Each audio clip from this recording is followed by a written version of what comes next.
Hello, good evening, and welcome to the Hemingway Jones live show. I'm absolutely delighted to be here, delighted to see everyone, and delighted to see all the thumbs flying up. Thanks so much, guys, for upvoting the live. It's always a pleasure.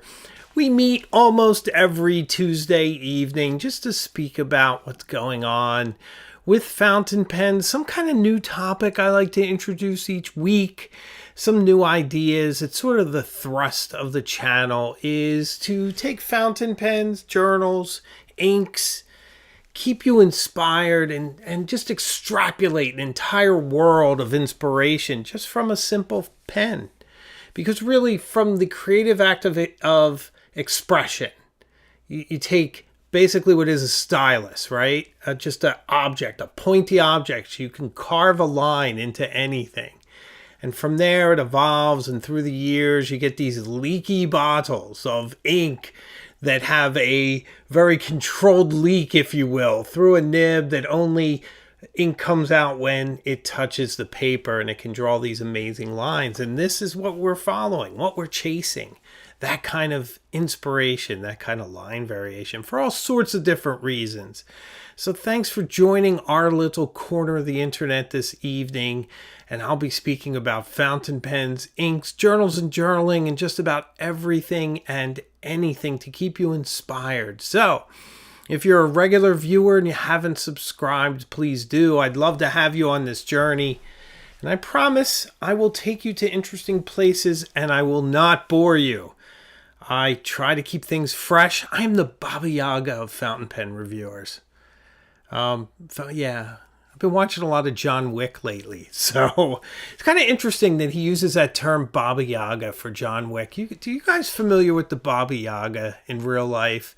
It's a kind of a Russian, Eastern European idea of a witch character, very similar to the witch in Hansel and Gretel. Kind of more of like a trickster, but very dark. And it's, I believe, exclusively, not that I'm a folklore specialist or anything, but I believe she's exclusively female. But I know for a fact that she lives in an elevated cabin in the woods that has chicken feet.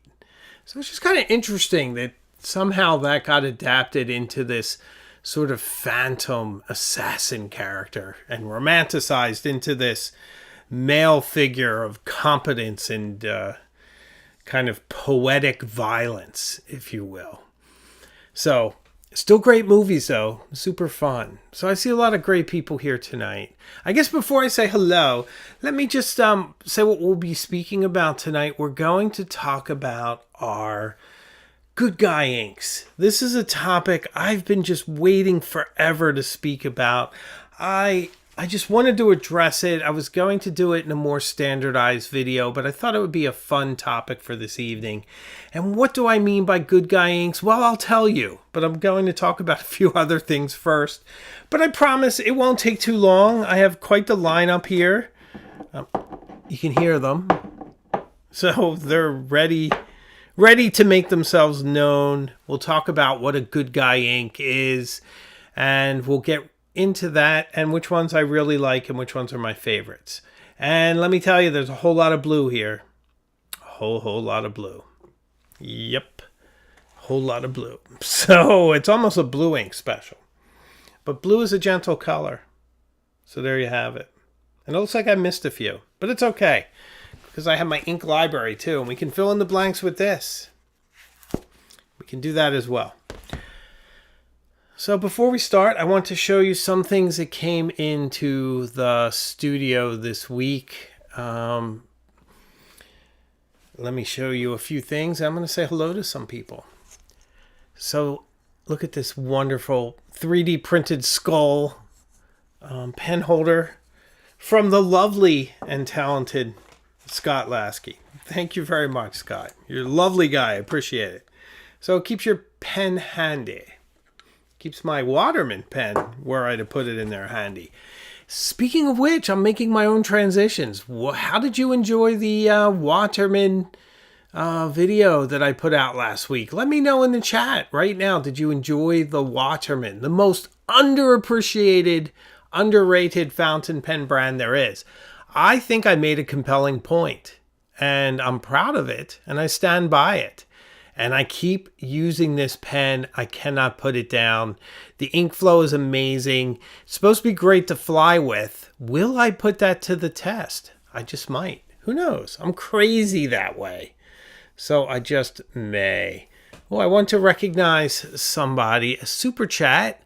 £4.99. Thank you very much. To celebrate the end of British summertime, now HJ Tuesday streaming starts at midnight, a whole hour earlier. That's brilliant. I'm so glad.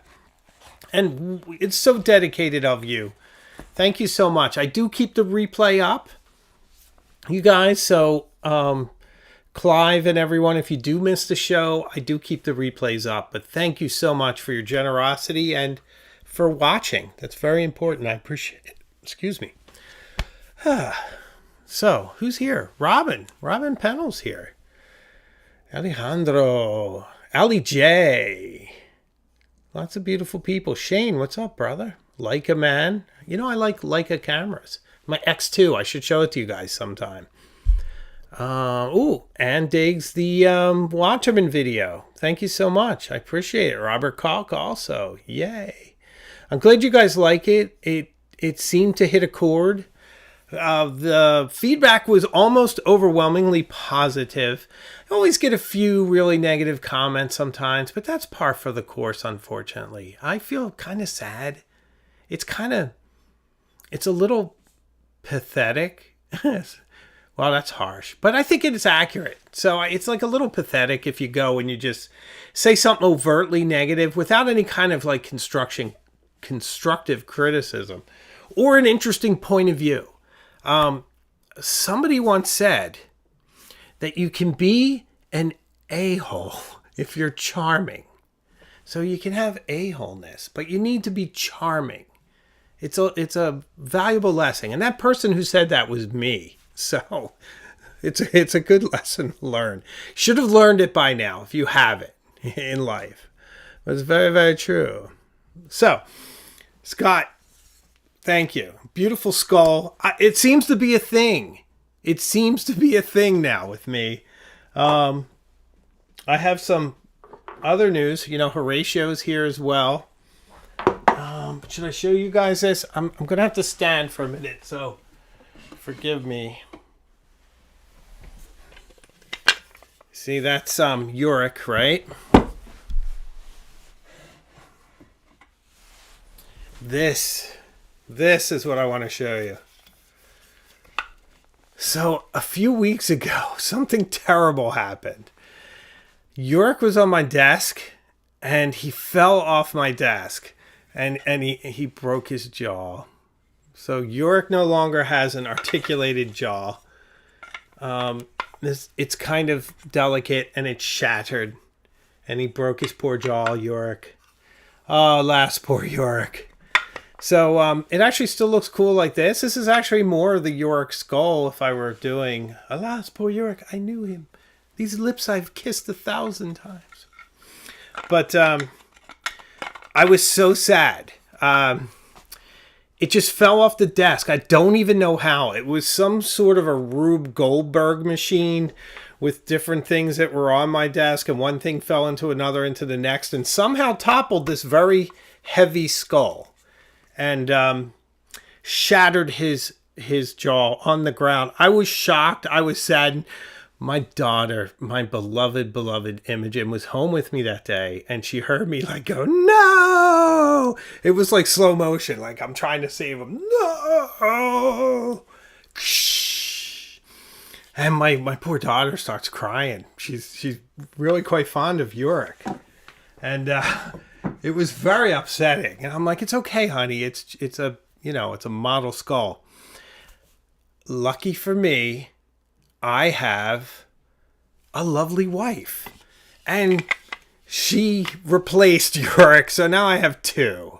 So if you were getting a little sick of seeing Yorick and you're tired of me obsessing over skulls each week and showing Yorick, well now, ladies and gentlemen, I'm going to leave his jaw.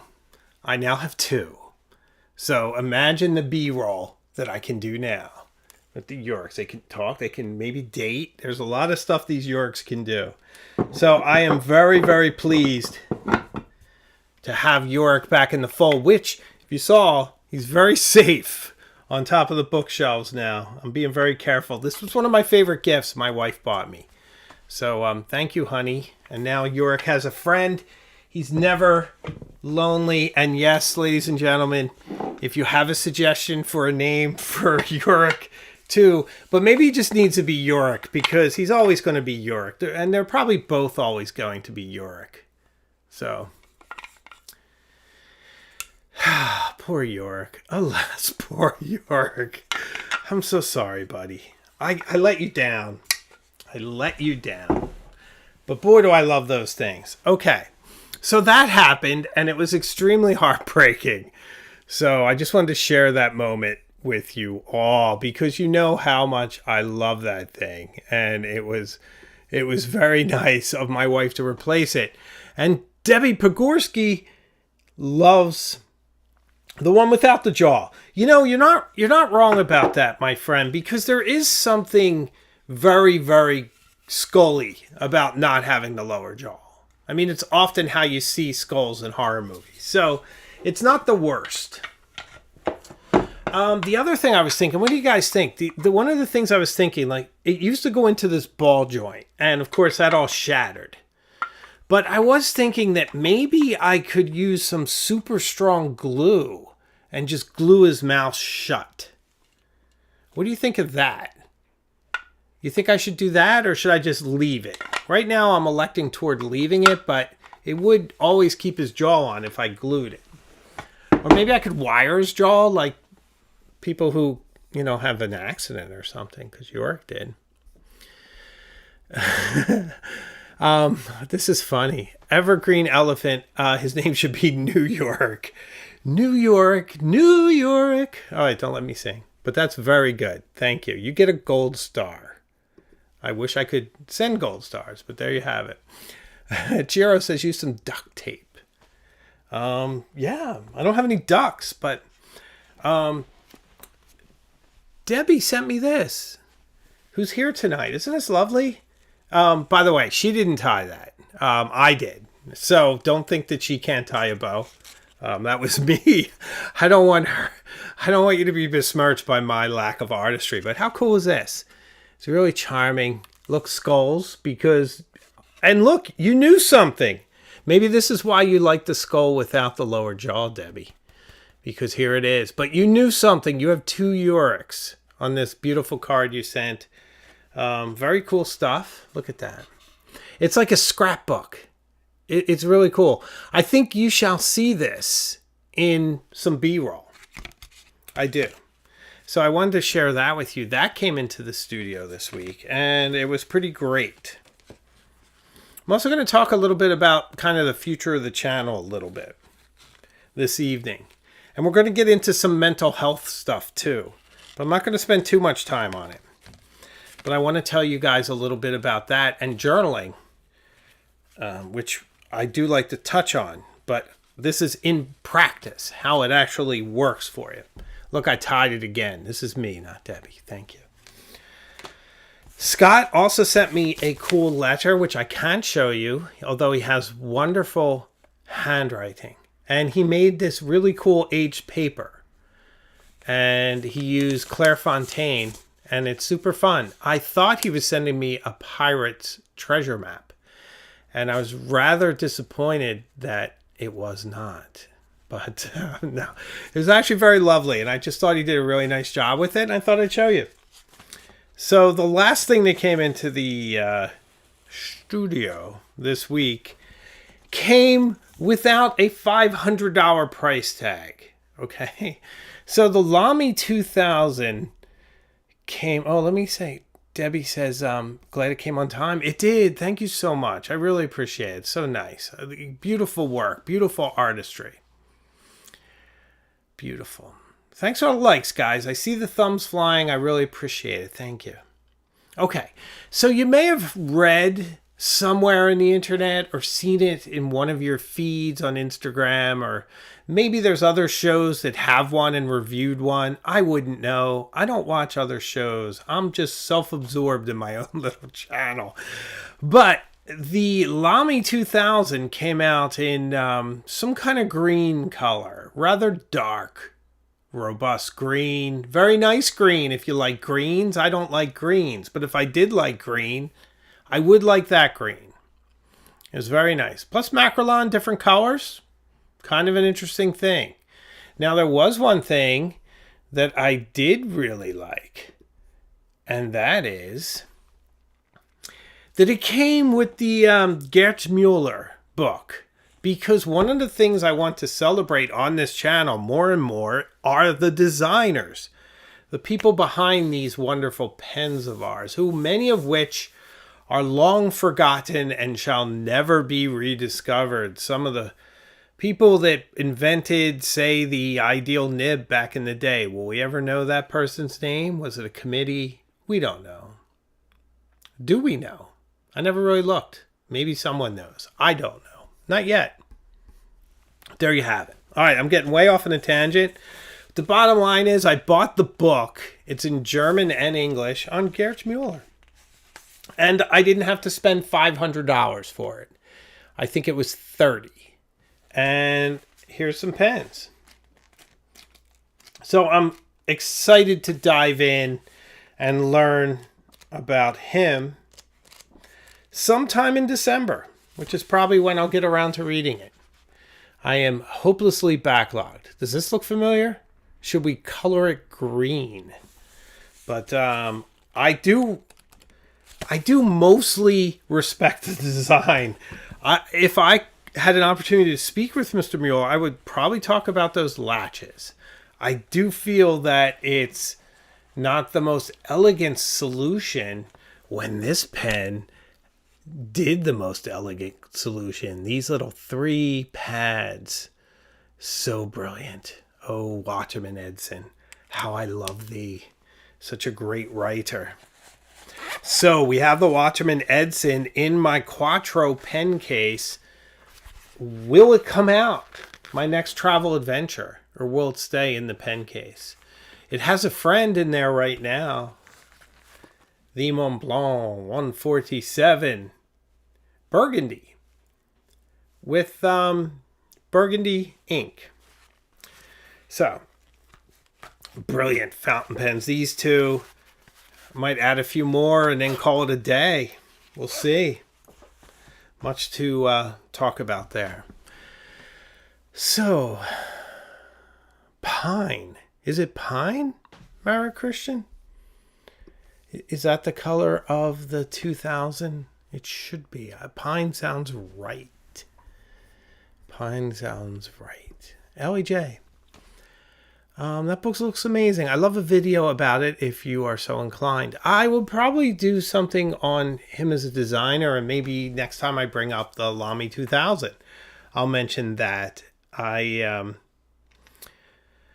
think I'm getting into more ideas about design, fountain pen design, designers, more ideas about brands. I love doing what I did with Waterman.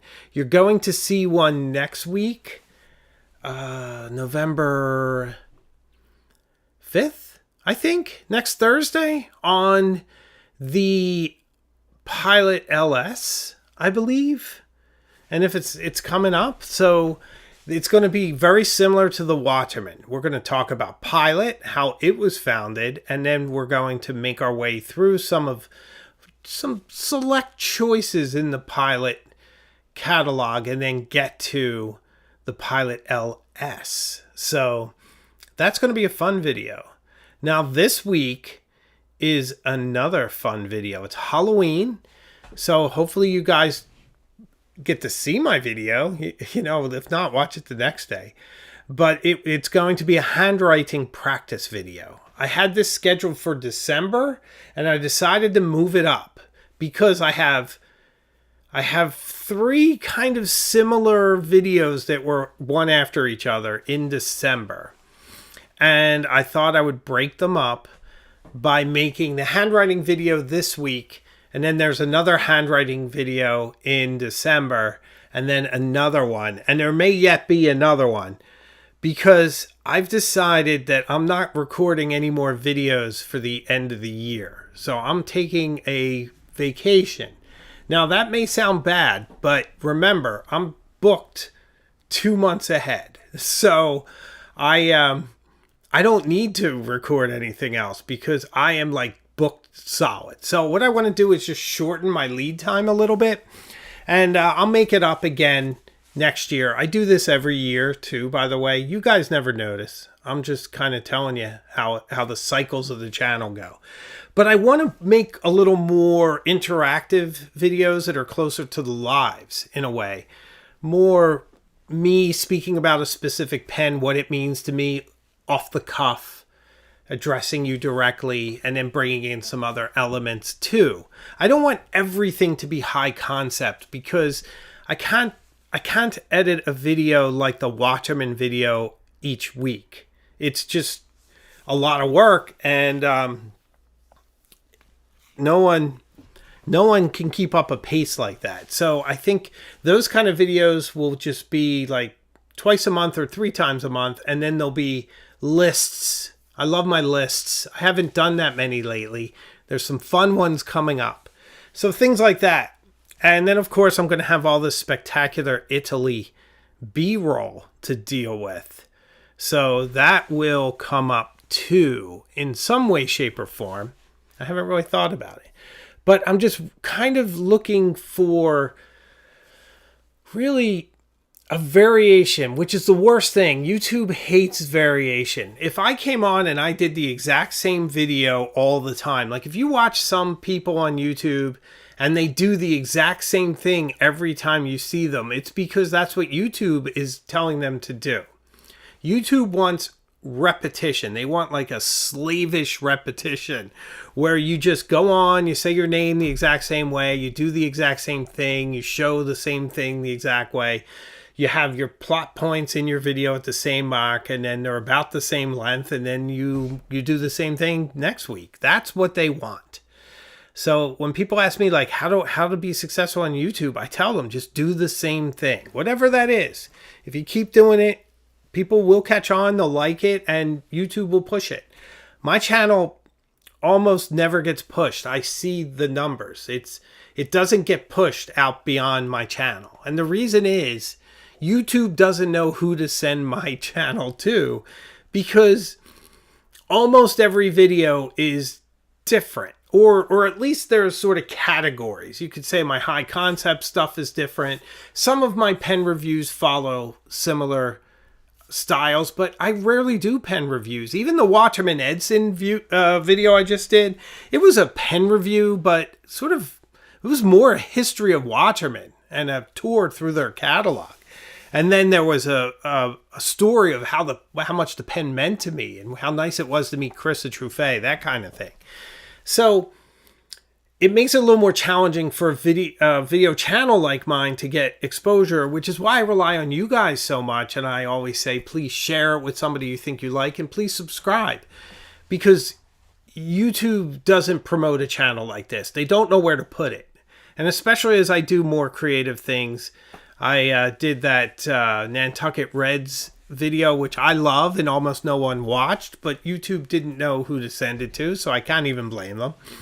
And if I do an ink video, it shuts the channel down because it thinks of me as a pen channel, and the niches are that defined that if you go out in any way, shape, or form from a box, sometimes at the wrong time, it'll just shut you down. It's very strange, but it's fun and it's kind of challenging too. So there you have it. Oh, thanks, guys. Debbie says, you do you. Your videos are amazing. Thank you. I am going to do me. I kind of have decided not to chase. I don't want to chase views. My determination of success is the quality of my videos, which I feel like my editing and everything else is going up exponentially. So I need to feel good about them. I don't want to put garbage out to you guys ever. I want it always to be a high quality video experience. I would love it if were just saying, oh, it's a new Hemingway Jones video. I just want to watch it just to see his take on whatever. They just want to enjoy the experience of a Hemingway Jones video, and not so much that they say, oh, it's a pen I don't like, so I'm not going to watch it. Well, it's never about the pen, guys. It's from the pen we go everywhere, but sometimes the pen isn't the main focus. So you'd be surprised. Some of the stuff you don't watch might be some of the things that you would get quite a bit out of and really enjoy. Who knows? So I'm taking the channel in some different interesting directions like that. One of the things is that I've just recently turned down a bunch of pens from companies because I didn't want to review them. I just didn't want to, and you can't make me. I mean, no, you can't. You can't make me. So they're like, well, we'll send you this pen. Do whatever you want with it, which is great. But I'm going to feel like I got a new pen I want to talk about when I experience it. But I don't. I want to spend time with the pens I have right now. And I want to enjoy the rest of the year. I like to post a lot of year-end stuff, like my favorite pens of the year, the pens that changed my life. I've done that 2 years in a row. I want to film that when I get back and just really dive into it, into really heartfelt stuff of community and connection, the important things in life, and not consuming, but rather connecting. And I don't feel like any channel needs to be about purchasing. I think a lot of people on YouTube fall into that trap. Feel like they need to buy the next hot pen. But, that's just not me. And it's not where I want to go. So I'm going to show some Good Guy inks because we're halfway through. And then I want to tell you guys about some mental health challenges, which I think you'll appreciate. And I think that'll make a very compelling show. So, shall we? By the way, my glasses, I got new glasses and you can't tell, can you? Ichiro says, accept all free pens and then give them away with no review. I know, right? Sometimes you don't even want to accept them. I don't know. I'm not saying I won't. I just need to be inspired. It has to be the right pen at the right time. And inspiration for me comes from interesting places. There's a bunch of videos coming up. There's one on an Italian brand I think you'll all appreciate. There's one coming up on Pilot, as I said. I love Pilot. You don't have to do much to get me to make videos on Pilot. Pilot is one of my favorite fountain pen companies, bar none. I am always impressed with their consistent quality at every level. They are a magnificent manufacturer, and I'm inspired by almost every pen from a Kakuno up to a 823, because that's as high as I go. Is that? No, maybe my LS is a little more expensive than 823, but nevertheless, there you have it. So I just need to be inspired. All right, let's talk about Good Guy inks. So Good Guy inks was something that came out of the early days of the Hemingway Jones channel. And it was this sort of rickroll that I was doing on everyone in a very good-natured way, that these are the inks that will never let you down. They'll never give you up. They'll never run around, desert you. They'll never bleed. Well, they might bleed. They'll never basically destroy your pen, which I think is the most important thing. All Rick Astley homages aside. I even had Rick show up once in a video in the early days. He came in green screen. He was like dancing, doing his thing. I couldn't use the music. You get a copyright strike. Copyright strikes, guys. Do you know about copyright strikes? They're the bane of our existence as YouTube creators. There's an interesting video coming up next Tuesday night. So next Tuesday night, I am not here, but I did not leave you without anything. So what you'll get is this video called Surviving the Digital Dark Age. And I think you'll really enjoy it. And I'll put it up as a premiere so you guys can chat and meet. And maybe I'll be on. Who knows? Although, what time would that be for me? 2 o'clock in the afternoon. I probably will not be on. But I'll try to be there. So it's called Surviving the Digital Dark Age. And I think you'll really, really you'll really find it interesting. And it's very compelling. It's a polemic. It's supported by a lot of video. It's got a quick beat to it. It gets into how one survives this digital onslaught that we find ourselves in as citizens of the 21st century. It's a challenge. So I think you will enjoy it. Tuesday night, and the chat will be up. Okay. This is actually a Blue Dew case, but that's not what's in here. The reason, see how it's sort of textured? It's kind of neat. Well, it matches my 52.5. So this is a Watchman 52.5, and the Watchman 52.5 has the distinction in my collection. I don't know if anybody wants to guess in my chats. Anybody want to guess what distinction the Watchman 52 has in my collection? I will show you something. I'm doing a one-camera shoot tonight, but let me show you one thing. This is one thing it has, and it's not the thing. This is not the thing. Oh, yeah. Can you hear this great scribing noise? Okay. Here we have it. That's one thing it has. It has amazing flex. It is flexy. It is the flexiest pen I own. Oh, you're so flexy. You're too flexy for your pen. Too flexy for your pen case. So flexy it hurts. But no, it's not because it's flexy. The oldest one, J.R. Diaz, you're probably right. Unless my 52 is old too. But no, it's not. It's something even more bizarre. But that's a really good guess. A very good guess. A lot of people are saying flex. Okay, I'll tell you. It's the pen that breaks the most. This pen breaks all the time. And it has a little tiny ink sac in here, and it's a lever filled. And I don't know why it breaks, but I don't want to say a suspicion. I would say a superstition. And this is where we get into good guy inks. This dies. It deteriorates. And I have a feeling it has something to do with putting red ink in here.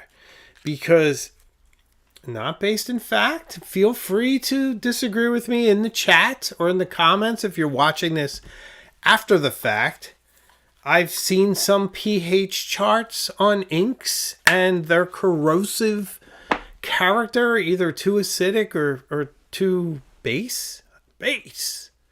I'm going to bring the noise. No, it's not because of that. It's just from experience. The experience of the corrosive natures of ink. And I never know if those pH charts are correct. But the one red ink I trust, and it is our first good guy ink for this evening, but the one red ink I trust, anyone?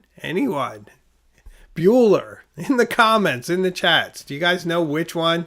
Because it's not the one you think it is. Paul Thomas says, Yorick dropped my pen. That's hilarious. Well done.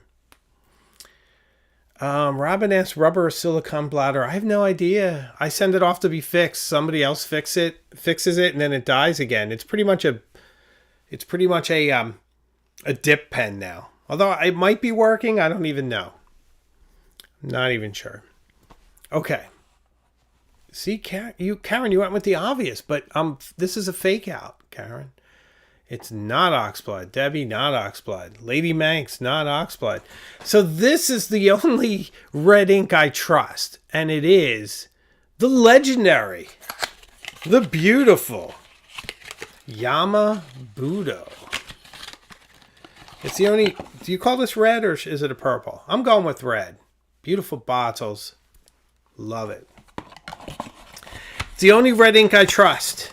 Even my beloved Diamine, I just don't trust it in a vintage pen. Because I've had bad luck in the past with reddish hues. That's why most of the inks we're looking at this evening are blue. And these are the ones I put in my most delicate of pens and I don't even think about. I don't even worry. So let me show you another one.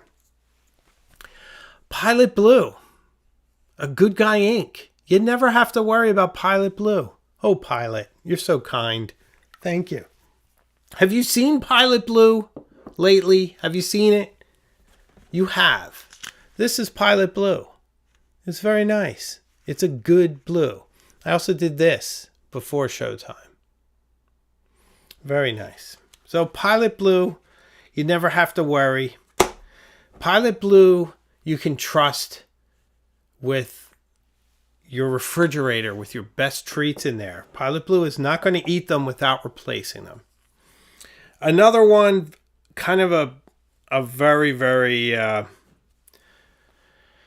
kind of legendary, long history, reliable ink is Parker Quink.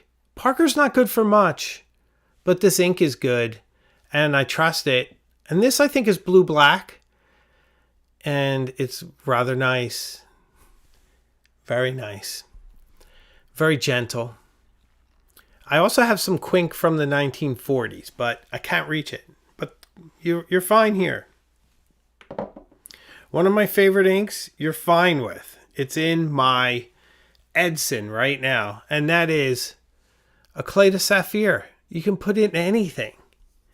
Anything that is delicate. It's not going to corrode it. It's not going to destroy it. It's going to be very nice. BJ says, I've been using Oxblood for 3 years in all my pens without a single problem. Let me make an important point, BJ. Me too. I have also. But I normally use it in my regular pens, and I really don't worry about it. But I've had such bad luck historically with reddish inks in my lever-filled pens that I just don't use it.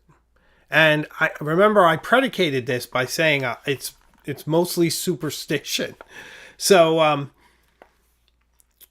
I probably would say to somebody, it should be fine, but I don't think I would use it, if that makes sense. I'll show you some more. And remember, Good Guy Inks is all about beyond a shadow of a doubt. And I guess just because it's red, I have a little bit of doubt. The rest of these I don't. Now, I saw somebody called this one out, and I know that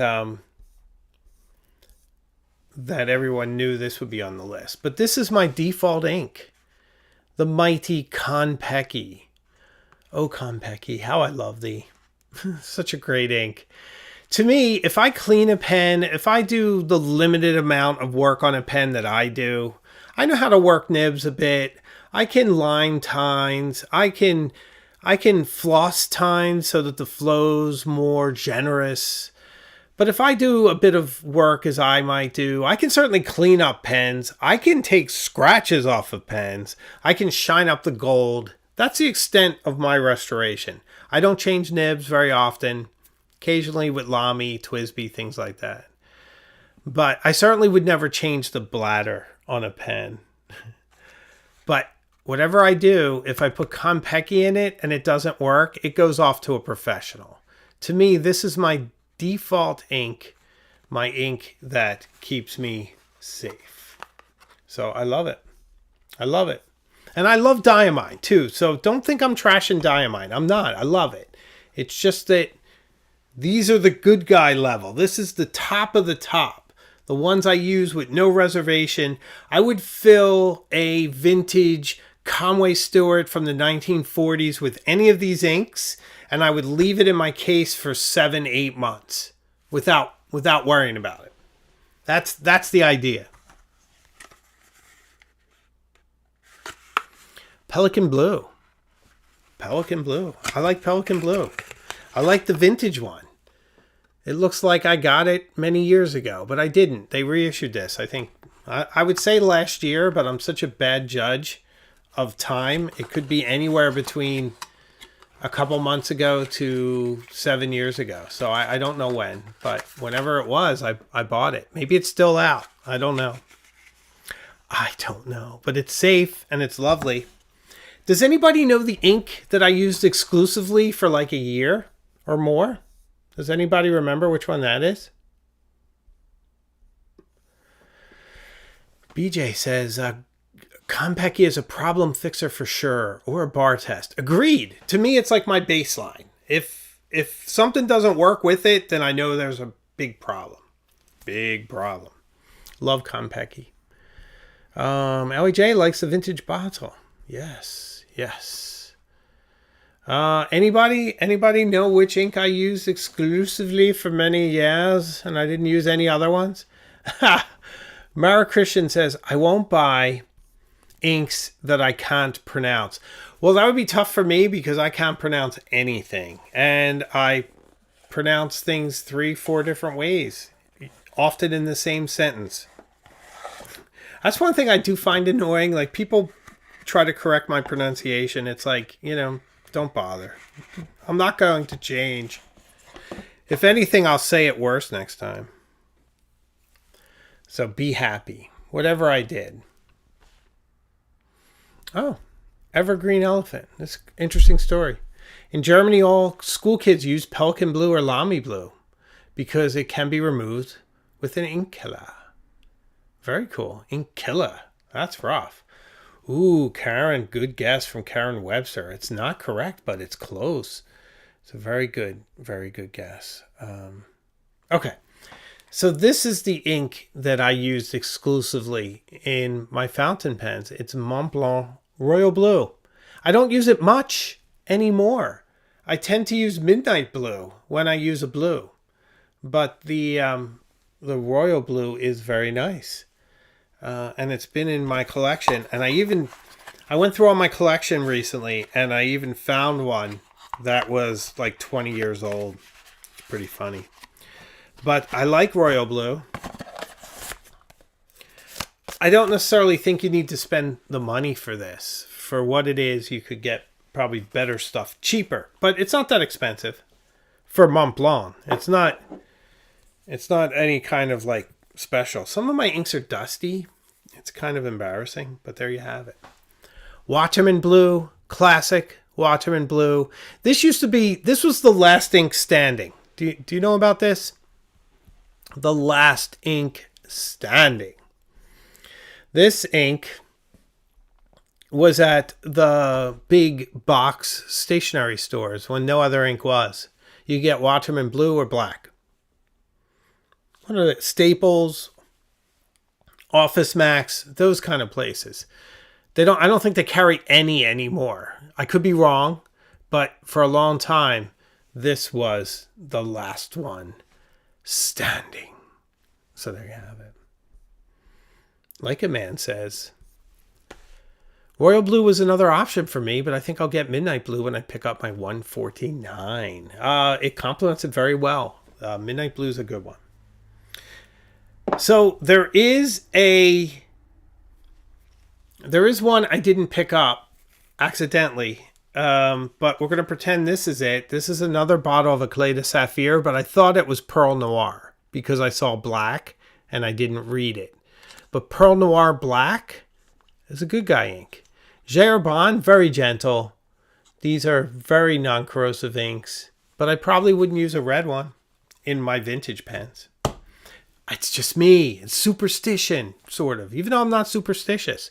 I believe in nothing supernatural. Nothing. I believe in things you can measure. I believe in the world around me. And then there's that ghost cat, which I can't account for it, but I will.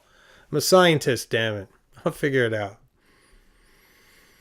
Achiro, we don't recommend that kind of behavior. As much as I'd like to put that on the screen, you know, it's pretty. I'm going to put it on the screen. It's funny though. It's a joke. The only blue worth drinking is Bay State Blue. That's hilarious. If you were to do that, you'd probably turn into a Smurf. We all know how powerful that stuff is. That's so funny. And kids, if you're watching, that's a joke. Do not. These are to write with. Okay. A lot of love for the Ghost Cat. Ghost Cat will be making some appearances soon. I know Ghost Cat. So the last one we're going to speak about this evening is Waterman. Serenity Blue. This is the Mr. Costanza blue. Serenity now. This is what he was asking for. Serenity Blue. Wonderful shade. I love that ink. It's good for everything. And of course, it even has instructions. Tip the bottle. That's all. Just tip it. What could go wrong? Tip it. You know, that's what you do. You tip it. It's kind of clever. See? Tip it. It works. So those are the good guy inks. I love them. And then there's ones that aren't. We're not going to go through too many. I would never put shimmer in a vintage pen. If you do, I salute your bravery. This is Carub de Chypre. It's not going in a vintage pen. Sheen. I don't put sheen in a vintage pen. I don't like to see my ebony feeds turn shiny red and blue. It's not pleasant. So those I do not use. Ildete? Brown? Maybe. But doesn't rise to the level. Around the World in 80 Days. It's good ink. So there you have it. All right, I want to talk about mental health. It's very important. With what's left of my voice. KG Mav doesn't put shimmer ink in anything. That will keep you safe. I do in some. I put it in my Twisbees. I put sheen in my Twisbees. I put some in some other pens. I had Anubis in my Lamy 2000 for a while, which was pretty cool. But generally not. Okay.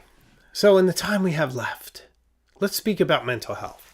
So I had a bit of a challenge lately, guys, and I want to share it with you because I think it's important that we keep following up with these things. And I think if I give you pointers on things that have made me feel better or talk about techniques on how I get my feelings out on paper, but I don't talk about how the depth of the struggle. You know, I say you don't fight depression. You don't battle it. You endure it. And it's at you often, but not always as strong as other times. There are times it can be completely debilitating, often after something happens. Suddenly things are good and you're like, I don't want to be on planet Earth anymore. Why not? I don't know. Your body chemistry is altered. You're in a state, you get out of the state, and then you crash because you're used to functioning at a different level. This is when it's very important to journal your way through it. I had a really tough time over the weekend, and I pulled myself back from the abyss.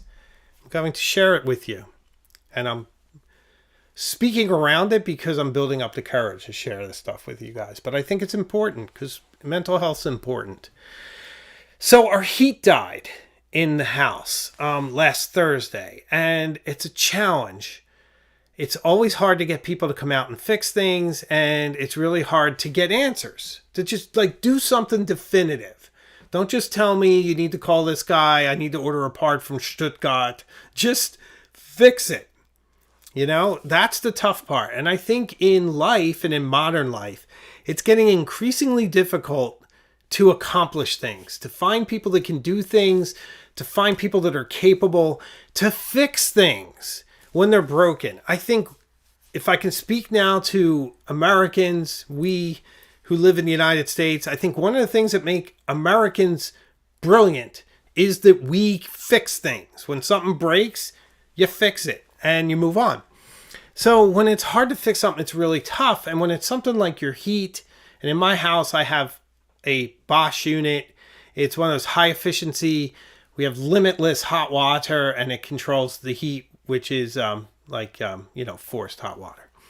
And fantastic when it works, but boy, when it crashes, it's terrible. And you have to like hit a reset and it usually comes right back, but sometimes it doesn't. And when you're hearing like, we need to order parts and this, that, and it could be weeks. And it's like, come on, seriously. You know, I have a 7-year-old. You can't be without heat for weeks.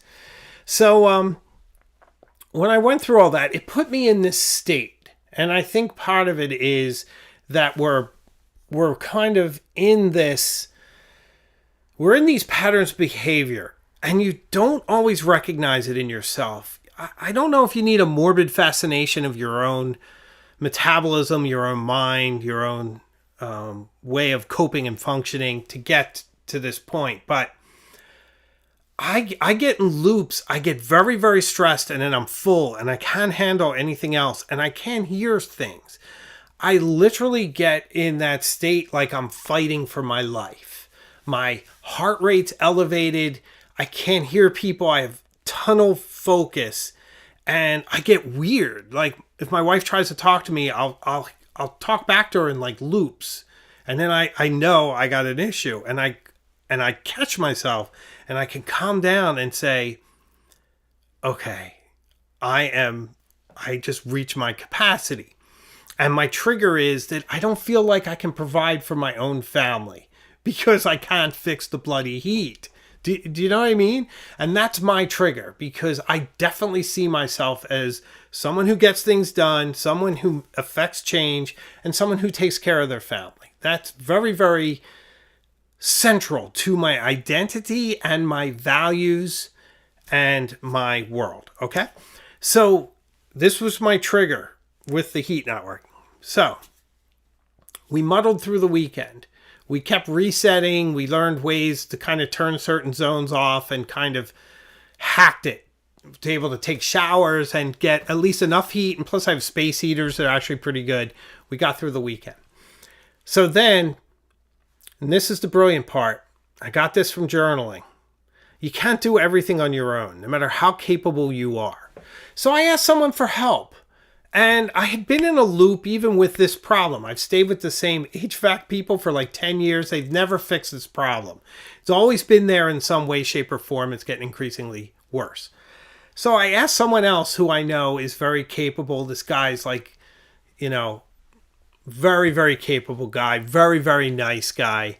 And I said, who do you know that might know this kind of thing? And he says, I know somebody. I'll get him on the phone right now. So there we were having a phone call, the three of us. Guy's like, I'll be there tomorrow. They came today and then we talked. They showed me everything that's wrong with it. They're coming tomorrow. They're putting in a whole new system. So I'm just like, get this out of here. Get me something else and let me go on with my life, you know? And then I shouldn't have this problem anymore. And the competency was so inspiring. And I think I would have fallen into a very deep depression if I didn't recognize that I was in that heightened state. And if I had tried to go do some things in that state, I wouldn't have been very successful. And I also think I could have gotten an argument maybe with my wife, which she doesn't need. Fortunately, we're fine. She gets me and she saw I was a little off and she kind of helped me to see where I was. That's a good partner. Someone who can gently show you your reflection so that you know that you need to check yourself. So I learned all this from journaling, but the biggest part is connection, guys. I keep talking to you. Make connections with people that sometimes you need help. And when you do, you can learn some amazing things. And now this problem is going to be solved tomorrow. They're coming. 2 crews are coming. They're going to swap it out in a day. And it's going to be probably intense. But it's all because of really good friends. And I think a new friend. So it's pretty great. And now I won't have to worry about what happens in the past is, like this morning, I wake up and it's like 61 degrees in the entire house. And the hot water's not working. I go down the basement. I have to reset it. It takes like 3 times. And maybe it comes back. Maybe it doesn't. Well, those days are over. So the dog days are over. And I would just sort of, if there's a lesson here in what I'm trying to share with you, it's that I value being a provider. I value being someone who can do things and get things done. But there was a dark side to that too. And that is I wasn't letting anyone in to help. And someone else had a better idea than I did. And my wife too, who was like, we've been using the same people. Maybe we should change. And I think because I'm very much into banking, and that's my passion in life, is my job as a banker, that sometimes you don't think critically, and you're like, yeah, why am I trying the same people and wondering why I'm not getting a better solution? So be open to new ideas, guys. That's what I'm saying. Trust the people who love you and reach out to your friends for help. Don't isolate yourself. And keep journaling, because I wouldn't recognize this. It wouldn't have been a big step in my personal growth if I didn't journal all the time. So there you have it. That's what I wanted to say. So I hope that helps someone. Well, this week, handwriting. Practice some handwriting with me. Pour a glass of tea. Grab your favorite journal. Do some letters with me. We're going to have a great time. And next Tuesday night, how to survive the digital dark age. Ominous, but should be interesting.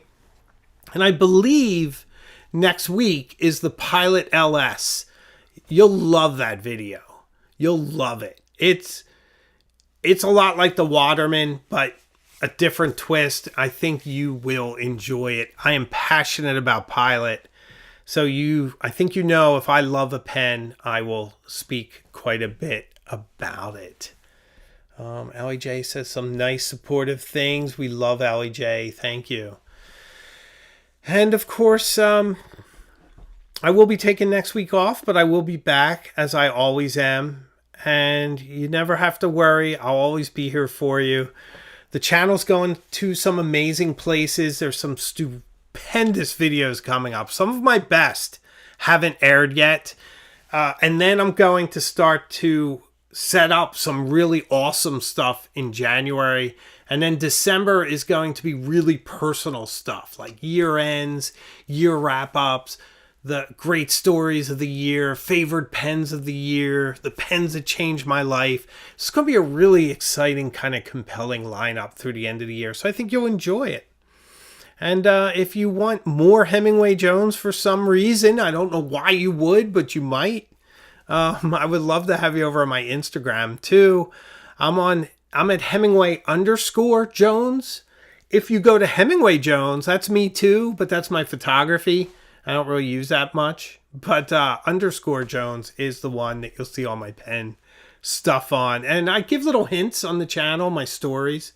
So it's kind of interesting. You might like that.